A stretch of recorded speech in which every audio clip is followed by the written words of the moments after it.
Saya akan ngaji tentang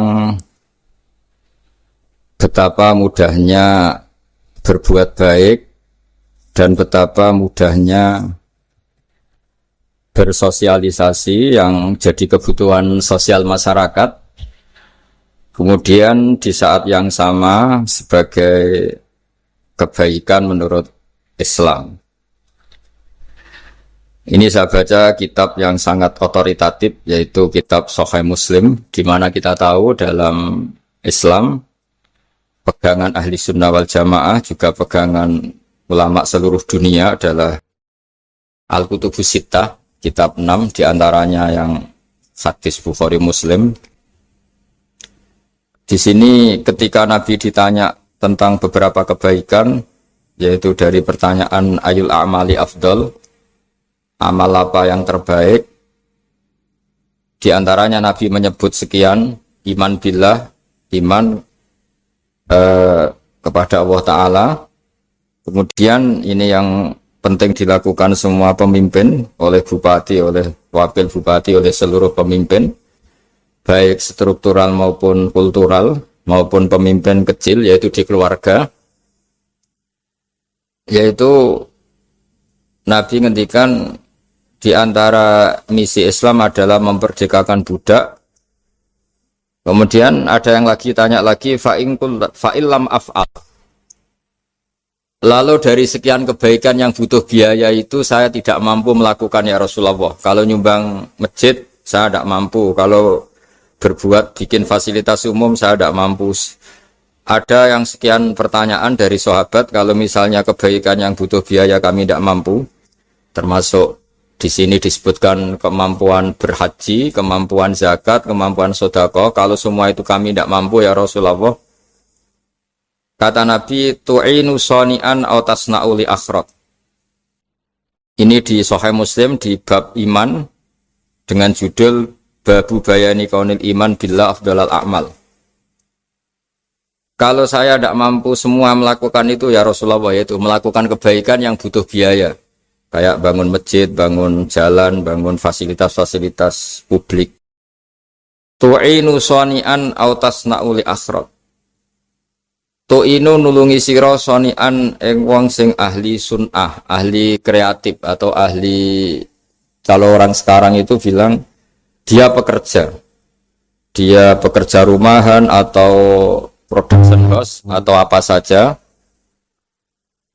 Aw tasna'u li akhraq. Atau kamu membantu orang yang tidak punya pekerjaan. Terus sahabat masih tanya, aro'aita indo'iftu an ba'dil amal. Kalau semua kebaikan aktif saya tidak mampu melakukan ya Rasulullah, kebaikan menolong orang lain, kebaikan yang bersifat aktif. Jawabnya Nabi, dan ini pegangan saya, pegangan kita semua, panduan dari Rasulullah SAW, Nabi ngendikan, takufu syarroka anin nas fa innaha shadaqatun minka ala nafsik. Ya, saya ulang lagi, takufu syarroka anin nas fa innaha shadaqatun minka ala nafsik. Kamu dalam berislam cukup menjaga supaya kejelekan kamu tidak punya imbas pada orang lain. Ya, ini penting dalam Islam. Jadi kalau tidak bisa berbuat baik, potensi keburukan kita jangan sampai menimpa orang lain. Keburukan itu bisa kejahatan kriminal, bisa kejahatan pidana atau merugikan orang lain, atau kejahatan yang tidak sampai kriminal tapi mengganggu orang lain. Misalnya contoh gampang ini, saya sumpek-sumpeknya sendiri ingin jalan-jalan, main di teman yang di jam kerja. Ini kan sumpek-sumpeknya saya sendiri ingin hiburan, terus wisata atau dolan ke teman yang sebetulnya saat itu dia mungkin ngaji atau kerja atau harus memenuhi kewajiban cari nafkah. Gara-gara nemuin saya, akhirnya dia dikomplain sama majikannya, atau gara-gara nemuin saya, dia akhirnya tidak ngaji sama santrinya, atau gara-gara nemuin saya, dia terganggu aktivitasnya. Itu juga tidak boleh, karena berarti keburukan kita punya akibat pada orang lain. Jadi kaidah dalam Islam itu kalau tidak berbuat baik, potensi keburukan kita ini jangan sampai menimpa orang lain. Sehingga di sini Islam menyarankan uzlah. Uzlah itu nyepi.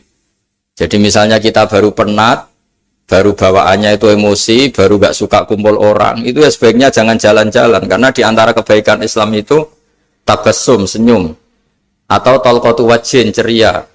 Tapi karena kita mungkin jatuh kredit, jatuh hutang, atau punya masalah keluarga, sehingga bawaan kita itu emosi. Nah, dalam seperti ini sebaiknya uzlah, menutup diri. Sehingga kata Rasulullah SAW dalam zaman akhir, di antara kebaikan itu kamu meninggalkan manusia, aktivitasnya, kemudian watada'un nas min syarrik, kamu meninggalkan manusia supaya nggak kena keburukan kamu. Jadi ada momen, ada saat di mana kita mungkin kalau ketemu orang itu bawaannya ingin sengak, ingin ngomong yang nggak enak, atau kita baru penat, itu sebaiknya uzlah saja, mengurung diri di kamar atau isolasi sendiri, karena bawaannya baru emosi. Nah, ini yang jarang dipraktekkan. Kalau sekarang malah banyak yang saat susah malah bawaannya ingin namam, ingin menvonis orang lain atau ngadili orang lain. Padahal pesannya Nabi, kalau semua kebaikan aktif tidak bisa kamu lakukan itu, takuffu syarra ka'anin nas fa innaha shadaqatun minka ala nafsik. Sehingga keburukan kita, ya saya ulang lagi, keburukan kita yang ingin emosi, ingin apa, itu tidak punya akibat orang lain. Di sini kearifannya Rasulullah SAW, beliau masyhur ngendikan, layak dilqodi wa ghadban. Jangan sampai seorang hakim bikin keputusan ketika emosi, karena bawaannya orang emosi itu pasti nggak terkontrol intelektualnya, nggak terkontrol nuraninya, nggak terkontrol semua sifat baiknya. Itu kalau punya keputusan bahaya sekali. Sehingga Nabi dari awal ngendikan layak dilqodi wa ghadban. Orang yang sedang emosi tinggi jangan bikin keputusan penting. Kemudian oleh ulama diteruskan juga jangan bikin keputusan penting orang yang sangat lapar, atau yang sangat kenyang, atau yang sangat ngantuk, atau yang super sibuk. Jadi hal-hal yang potensi buruk dalam mengambil keputusan itu harus ditinggalkan. Sehingga misalnya bupati atau wakil bupati kalau sedang tidak nyaman dengan suasana apa, nggak boleh rapat kemudian memutuskan keputusan penting. Begitu juga kiai dan semuanya. Nah, ini yang supaya otoritatif. Kenapa saya bawa kitab itu logikanya jelas ya. Kita sebagai dai, sebagai ustadz, atau sebagai mubalek, atau sebagai siapa saja, yang ingin kita wariskan ke umat Rasulullah adalah dawuh-dawuhnya Nabi. Dan kalau kita ngaji tidak pakai kitab, itu sebenarnya umat kita jejali dengan pikiran kita, dengan ide kita. Jangan-jangan ide kita, pikiran kita ini tidak mewarisi pikiran Islam, tapi pikiran kita atau emosi kita. Tapi kalau kita baca kitab, artinya umat ini berhak mendapat apa yang diteladankan dan disabdakan oleh Rasulullah SAW. Tapi kalau kita, itu pasti inginnya itu kita. Misalnya kita Bupati Banyuwangi, mungkin kita akan cerita Banyuwangi dengan asik. Tapi bagi daerah lain, apa urgensinya bagi saya? Begitu juga kalau kita kiai, mungkin kita akan cerita fadhilnya kiai. Tapi bagi orang lain yang keutamaannya jadi pekerja, jadi satpam, jadi guru, jadi pegawai negeri yang adil. Sehingga subjektivitas kita ini akan tinggi. Tapi kalau kita sebagai kiai baca hadis, maka umat ini mendapatkan panduan dari Rasulullah SAW. Nah, dari sekian panduan itu, kata Nabi, jika Anda tidak bisa berbuat kebaikan aktif, maka kebaikan yang harus Anda lakukan adalah potensi kejelekan kamu jangan menimpa orang lain. Makanya saya berkali-kali bilang, saya ini termasuk kiai yang jarang main ke alumni. Karena tadi, kadang-kadang alumni itu sudah mau kerja di tempat kerjanya, atau mau janjian ngantar anaknya sekolah. Gara-gara ada saya, mungkin semua itu dibatalkan. Sehingga silaturahim itu juga harus dimanage supaya tidak mengganggu haknya orang yang kita silaturahimi. Jangan sampai silaturahim jam 9, saatnya orang kerja, kemudian dia dapat peringatan dari pabriknya gara-gara sering didolani kiainya. Itu kan jadi ribet. Atau kiai karena sering didolani terus tidak ngaji, meduk tamu terus, itu kan jadi ribet. Apapun itu, sehingga orang itu harus berpikir perilakunya itu tidak punya akibat la doror wala diror. Jangan mengganggu dirinya, juga jangan mengganggu orang lain. Ini oleh Nabi disebut takuffu syarra ka'adin nas fa innaha shadaqatun minka ala nafsik. Sifat buruk kamu itu harus dijaga supaya tidak menimpa orang lain, dan itu berarti menjadi sedekah kamu atau amal kamu pada diri kamu sendiri. Jadi ini penting dimaklumatkan ke semua kita bahwa saat kita tidak bisa berbuat baik aktif, misalnya nggak bisa sedekah, nggak bisa menolong orang, setidaknya keburukan kita tidak menimpa orang lain. Nah, termasuk keburukan yang terselubung adalah kita punya pikiran yang menurut kita ini hebat, tapi bagi orang lain mungkin bahaya. Misalnya kita punya pikiran ingin jadi orang kaya raya yang dermawan. Itu artinya kan pikiran baik karena ingin jadi dermawan. Tapi artinya bayangkan orang lain tuh miskin semua butuh derma kamu. Mana mau orang lain kamu bayangkan miskin butuh derma kamu. Orang lain juga bayangkan dirinya kaya gak butuh derma kamu. Itu namanya kebaikan yang subjektif. Kamu ingin jadi kiai yang ngajarin orang banyak. Oke, itu baik. Tapi kan berarti kamu bayangkan orang lain gak bisa ngaji terus kamu saja yang bisa ngaji sehingga kamu yang ngajarin. Ya sudahlah, kebaikan itu udah usah muluk-muluk seperti itu. Jadi apa yang ditakdirkan kita jadi bupati ya jadi yang baik, menolong pekerja-pekerja yang baik. Saya kemarin diceritain banyak oleh Mas Anas aktivitas Pemda Banyuwangi yang menolong banyak orang, juga masyarakat juga saling menolong dan seterusnya dan terusnya. Jadi ini jelas maksud saya supaya bupati dan semuanya pemimpin melakukan kebaikan itu berdasar panduan dari Rasulullah SAW, di mana di antara aturan yang dianjurkan beliau adalah aktivitas kita sebagai manusia adalah tu'inu soni'an au tasna'uli akhrat. Ya, saya ulang lagi, saya ulang teks hadisnya secara lengkap supaya dapat berkahnya Rasulullah SAW. Ada beberapa pertanyaan dari sahabat, ya Rasulullah, jika saya tidak bisa berbuat baik yang berbiaya atau tidak bisa berbuat baik yang aktif, apa yang saya harus lakukan? Nabi ngendikan tu'inu shani'an aw tasna'u li akhra. Kamu membantu orang yang bekerja atau kreatif, orang-orang yang kreatif atau pekerja apa saja kamu bantu, dan bantu orang yang tidak punya pekerjaan. Terus ditanya lagi, qultu ya Rasulullah ara'aita in dha'iftu an ba'dil amal. Bagaimana kalau itu pun saya tidak bisa ya Rasulullah? Terus Nabi ngendikan tafuqifu syarraka anin nas fa innaha shadaqatun minka ala nafsik.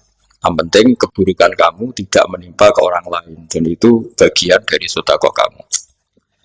Nah, perlu saya ingatkan ke semua kita lah. Makanya pentingnya membaca umat Islam dengan ilmu usul fikih. Saya berkali-kali bilang, jika ada seseorang tidur, itu jangan kamu baca sebagai tidur yang meninggalkan tahajud, meninggalkan sholat qiyamul lail, meninggalkan wiridan di malam hari. Tapi juga bacalah saat itu dia tidak dugem, tidak maksiat, tidak narkoba. Sehingga barokahnya ilmu itu ada respek pada umat Islam yang tidur. Karena tidur itu juga ada fungsi meninggalkan sekian maksiat, sekian kriminalitas. Tapi kalau kita kulino tidak baca dengan ilmu, maka melihat orang tidur itu ya kayak meninggalkan tahajud, meninggalkan wiridan, meninggalkan qiyamul lail. Sehingga bawaannya kita ini akan kurang respek. Tapi kalau kita membacanya dengan ilmu, orang yang tidur di malam hari, maksudnya ya sudah sholat isya, itu ada sekian potensi maksiat yang dia tinggalkan. Dia tidak ngerasani orang, tidak adu-adu orang di medsos, dia tidak dugem, tidak meninggalkan. Pokoknya ada sekian kebaikan dalam saat tidur itu.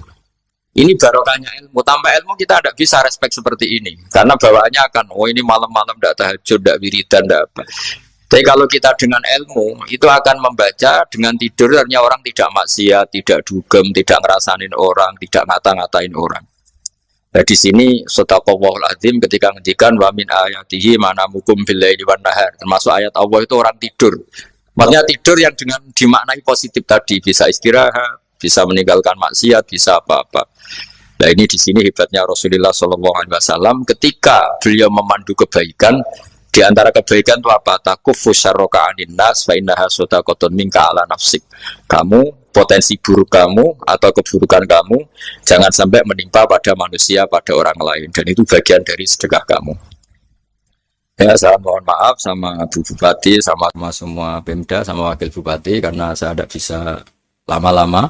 Saya punya wadifah. Tadi ini pun sudah ngurting ngaji saya karena saya harus ikut ngaji di sini. Dan mari sama-sama berdoa. Al-Fatihah. Jadi status gambaan ini kita mantapkan dulu. Jangan ada status lain kita di depan Allah kecuali status kehambaan. Saya punya analogi dan itu saya ulang-ulang karena di antara ciri Quran itu mengulang-ulang sesuatu yang harus jadi pegangan. Saya ulang lagi, di antara ciri Quran itu mengulang-ulang sesuatu yang jadi pegangan. Jika kita belajar ilmu fisika atau ilmu apa saja, maka kita akan bicara materi sesuai statusnya. Jadi kita harus latihan untuk iman kepada Allah. Saya tanpa mengurangi rasa hormat, saya memberi contoh begini ya. Ini jam, materinya dari besi. Ini kertas, materinya ya kertas. Tentu secara fisik, orang akan bilang jam ini lebih kuat timbang kertas. Dan itu pasti dibenarkan dari segi materi. Tapi kalau Anda beragama dan Anda tahu bahwa pengendali alam raya ini Allah Ta'ala, maka kamu akan bilang, terserah Gus Baha. Gitu. Bisa saja jam ini saya punya niat saya hancurkan, kertas yang lemah ini saya simpan. Sehingga jam tangan ini 5 menit lagi saya hancurkan sehingga benar-benar rusak. Sementara kertas ini saya simpan sampai bertahun-tahun awet. Nah, kira-kira seperti itulah ilmu manusia. Sesuatu yang kita sangka kuat, ternyata Allah punya rencana menghancurkan itu. Dan yang kita sangka lemah, ternyata Allah punya rencana untuk mengabadikan itu. Nah, di sini pentingnya iman, lahu maqalidus samawati wal ardh. Hanya Allah yang mengendalikan semua. Jadi jangan mentang-mentang kita punya ilmu bahwa materi besi itu lebih kuat timbang kertas, terus kita pastikan bahwa besi lebih awet ketimbang kertas. Kita sisakan satu keyakinan, terserah Allah, terserah pengendalinya. Nah itu agama, bilang terserah pengendalinya itu agama. Ya mungkin tadi aja problem sinyal, saya ulang lagi. Ibarat saya ini megang jam tangan, yang materinya dari besi. Ini kertas yang materinya lemah. Tentu kita akan bilang bahwa jam atau besi lebih kuat ketimbang apa? Kertas. Tapi Anda salah. Anda harusnya ngomong bahwa terserah pengendalinya. Bisa saja saya punya rencana menghancurkan besi ini sehingga 5 menit lagi hancur. Dan saya ingin mengabadikan kertas ini saya simpan di tempat yang aman.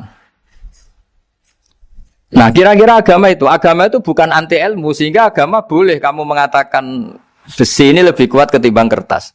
Tapi harus kamu tambahi dari segi materi. Tapi kalau dari segi pengendalinya maka kita jawab terserah Allah Subhanahu wa ta'ala. Nah ini di sini pentingnya beragama. Jadi meskipun Mars tuh kayak apa kuatnya, bumi, gunung kayak apa kuatnya. Ternyata gunung yang kita kira kuat, ternyata nyimpan magma yang potensi meledak. Yang gunung kecil, yang kelihatan dari pasir kecil yang tidak berdaya, ternyata nggak nyimpan magma, jadi nggak direncanakan untuk diledakkan. Itu, nah, agama itu seperti itu. Yang disebut di surat Yasin, misalnya Allah itu siapa? Biyadihi malakutu kulli, yang dalam kendalinya itu semuanya di alam raya ini. Sehingga di kehidupan nyata juga sama.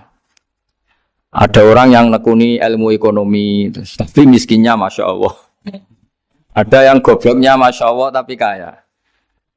Ada kiai yang punya doa banyak, hidupnya biasa. Yang nggak punya doa kaya. Itu saya pernah baca di sebuah hadis qudsi. Ada riwayat begini. Nabi Musa ketemu Allah ditanya. Limadha kata Allah. Kenapa saya memberi rezeki orang yang bodoh? Mak itu orang yang bodoh sekali. Kadang tak ciptakan dia jadi orang kaya. Dan yang pintar ekonomi kadang tak ciptakan jadi orang miskin. Si Nabi ini tanya, kenapa ya Allah? Supaya dia tahu yang mengendalikan rezeki itu saya, bukan ilmunya dia. Katanya. Jadi banyak orang, misalnya kita yang pintar, dipekerjakan orang yang nggak pintar. Yang punya pabrik tidak pintar, mengerjakan orang yang pintar. Jadi ya kira-kira agama itu seperti itu. Sehingga dalam kita beragama itu yang paling ditekankan itu tawadhu. Tawadhu itu merasa sopan atau memang sopan betul. Kalau dalam Ihya disebut sekiranya Anda tidak bisa tawadhu secara rasa, tawadhulah secara ilmu. Saya ulang lagi ya, sekiranya Anda tidak bisa tawadhu secara rasa, tawadhulah secara apa? Ilmu. Karena ilmu itu akan abadi. Saya beri contoh begini, saya ini kan misalnya kiai di kampung saya atau di kecamatan saya. Saya mungkin bisa merasa hebat karena saya tokoh di sini. Tapi pastikan sebelum ada saya yang bernama Baha ini, agama sudah jalan. Dan di daerah lain yang nggak kenal saya juga agama sudah jalan. Betapa tidak pentingnya saya di kawasan-kawasan yang nggak butuh saya atau di era yang sebelum ada saya. Nah dengan ilmu seperti itu orang pasti tawaduk karena dia tahu daerah yang nggak ada saya ternyata ya ada masjid, ada agama. Periode yang sebelum ada saya juga agama jalan. Sehingga kita tidak kumo luhur, wah kalau nggak ada saya agama nggak jalan. Zaman Wali Songo tidak ada saya agama ya jalan. Ekonomi juga gitu. Kalau Anda pakar ekonomi yang mensejahterakan rakyat, cara tawaduk itu kalau nggak bisa dengan rasa, dengan ilmu. Sebelum ada kamu banyak orang kaya, banyak orang yang nggak kenal kamu juga kaya. Banyak periode yang saat itu udah ada Anda juga kaya. Berarti Anda ini tidak siapa-siapa. Makanya saya pernah didatangin seorang profesor. Ini kisah nyata. Gus, sebetulnya saya dengan bapak saya itu pinter mana? Bapak saya itu tidak tamat SD, tapi saya bisa profesor. Saya ini profesor, anak saya naik kelas saja sudah senangnya bukan main. Setidaknya ini orang bodoh bisa menciptakan orang pinter. Yang orang pinter kesulitan menciptakan orang pinter lagi. Nah, kalau kita tidak bisa tawaduk secara rasa, tawaduklah secara ilmu. Ikhlas juga gitu, saya sering ngajarkan ikhlas di beberapa kesempatan ngaji. Kalau Anda tidak bisa ikhlas secara rasa, ikhlaslah secara ilmu. Pasti bisa, bukan mungkin bisa, pasti bisa. Secara ilmu. Makanya di Quran disebut fa'lam annahu la ilaha illallah. Ilmu, fa'lam itu dari kata ilmu. Saya beri contoh, saya mulai kecil sampai sekarang. Sekarang saya sekitar umur 50 tahun. Mulai kecil sampai sekarang itu ya bilang kalau kertas ini putih. Itu ya ada yang gaji, ada yang bayar. Tapi saya selalu bilang kertas ini putih. Yang hitam ya saya katakan hitam, yang merah saya katakan merah. Kenapa? Karena itu fakta. Saya ulang lagi, karena itu fakta. Sehingga saya untuk mengatakan putih tidak perlu ada yang bayar. Sehingga ketika kita latihan sholat, latihan ibadah, dan mengakui Allah itu sebagai Tuhan kita akan malu.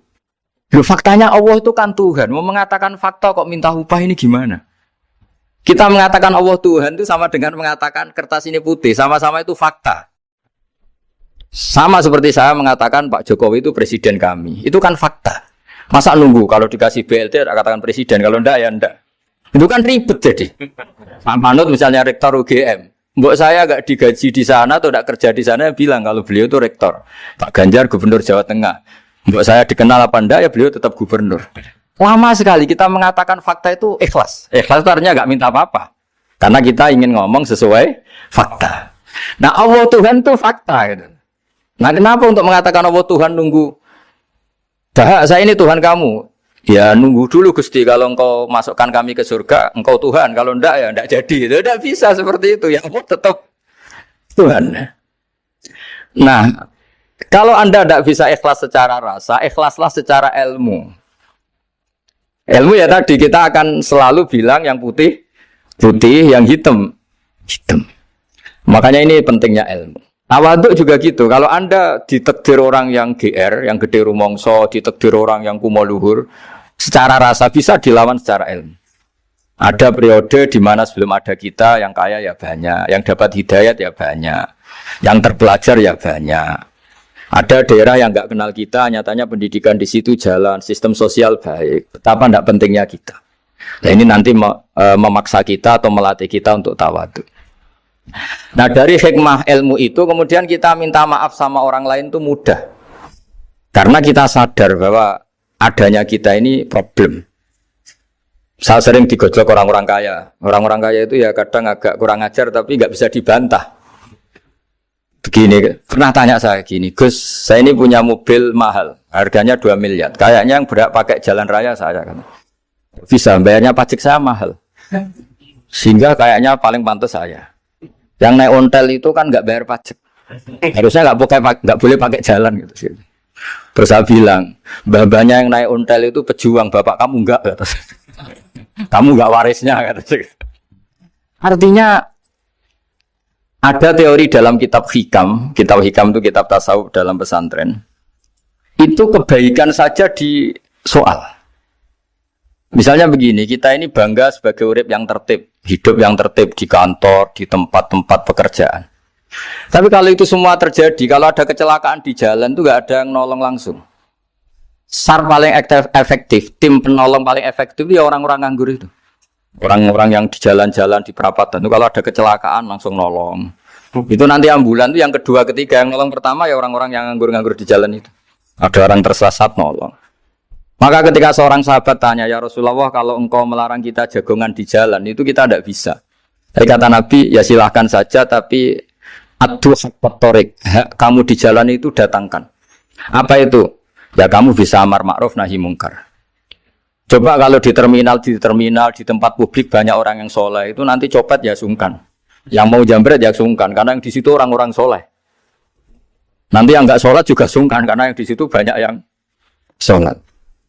Jadi kenyamanan orang pergi jauh di tempat-tempat sepi itu ya barokahnya orang-orang nganggur terus ngaji, wah nengkono masih rame, ada orang yang di perapatan, di pertigaan.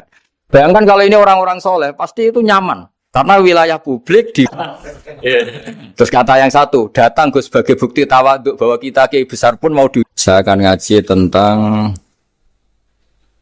betapa mudahnya berbuat baik dan betapa mudahnya bersosialisasi yang jadi kebutuhan sosial masyarakat. Kemudian di saat yang sama sebagai kebaikan menurut Islam. Ini saya baca kitab yang sangat otoritatif, yaitu kitab Sahih Muslim, di mana kita tahu dalam Islam pegangan ahli sunnah wal jamaah juga pegangan ulama seluruh dunia adalah Al-Kutubus Sittah, kitab 6 diantaranya yang hadis Bukhari Muslim. Di sini